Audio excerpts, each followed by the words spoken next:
1914, une guerre courte qui s'éternise. Dès l'entrée en guerre, l'attaque allemande est foudroyante. L'armée belge cède, la route de Paris est rapidement ouverte. Les attaques de l'infanterie française en Alsace et en Lorraine sont arrêtées par les canons lourds allemands et les mitrailleuses. 27 000 morts pour la seule journée du 22 août. Le gouvernement quitte Paris pour Bordeaux.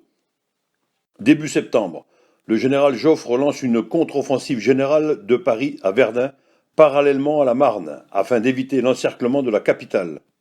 Les Allemands sont contraints de reculer jusqu'à l'Aisne. C'est la victoire de la Marne. Puis, Français, Britanniques et Belges résistent et le front s'étend très vite de la Suisse à la mer du Nord. Au cours des opérations de 1914, 300 000 jeunes Français sont morts, soit le cinquième des pertes de l'ensemble du conflit. Dès les premiers jours de guerre, les Russes, respectant leur engagement envers la France, attaquent en Prusse orientale. Le 2 novembre, la Turquie rejoint le camp allemand. La Russie se trouve alors coupée de son principal accès maritime, le détroit de Constantinople. 1915, la guerre s'enlise. Le général Joffre lance des offensives en Champagne, en Artois, en Argonne. Elles se soldent par des échecs, 350 000 morts du côté français. En 1915, l'artillerie lourde, moderne, fait défaut dans le camp français. Sur le front oriental, les Alliés tentent d'attaquer les Turcs au cœur de leur empire, à Constantinople, afin d'aider la Russie en passant par le détroit des Dardanelles. Toutes les attaques échouent.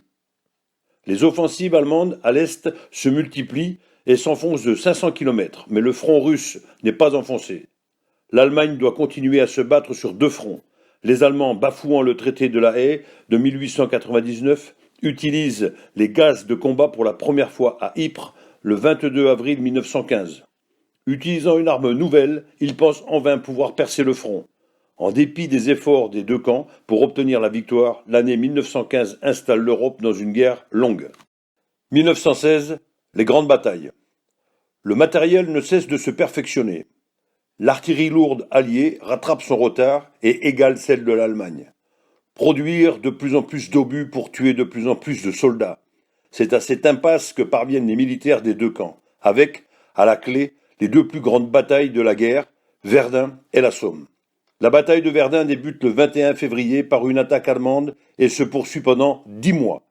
La tactique allemande est basée sur l'artillerie par la concentration de 1225 canons et de 2 millions d'obus sur un front d'à peine 8 km de large.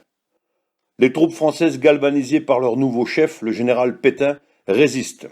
En dépit des pertes nombreuses, le front ne cède pas et Verdun devient un symbole de résistance. En juillet, le général Joffre déclenche l'offensive de la Somme par le recours massif à l'artillerie. La bataille dure 5 mois. Le front allemand ne cède pas. L'échec est cuisant. Le bilan est pire qu'à Verdun. 620 000 tués ou blessés pour les Alliés, 440 000 pour les Allemands. 1917, le doute s'installe. Les Allemands jouent leur va-tout avec leurs sous-marins et tentent le blocus de la Grande-Bretagne au risque de provoquer les États-Unis qui entrent effectivement en guerre le 2 avril après le torpillage de l'un de leurs navires de commerce, le Lusitania. En avril aussi, la France tente un nouvel assaut contre le front allemand au chemin des Dames, qui se solde encore par un échec. 30 000 soldats français sont tués en 10 jours. La crise couve parmi la population civile, de plus en plus touchée par les privations alimentaires. Les grèves déferlent dans les usines, les soldats se mutinent. Le général Pétain, d'une part, rétablit l'ordre et calme, et d'autre part annonce qu'il attend l'arrivée des Américains et les chars. À l'Est, dès février, la révolution bolchevique s'est propagée dans toute la Russie. Les soldats désertent. Lénine a fait connaître sa totale hostilité à la poursuite de la guerre. L'armistice est signé le 15 décembre. Les Allemands transfèrent alors toutes leurs troupes sur le front occidental. 1918, une année décisive, mais la victoire, à l'avenir, incertain. Les Allemands savent qu'il leur faut gagner à l'ouest avant l'été, avant l'arrivée des Américains. 6200 canons ouvrent le feu sur les troupes britanniques en Picardie, mais les offensives allemandes sont un échec. La coalition alliée comporte alors 27 pays.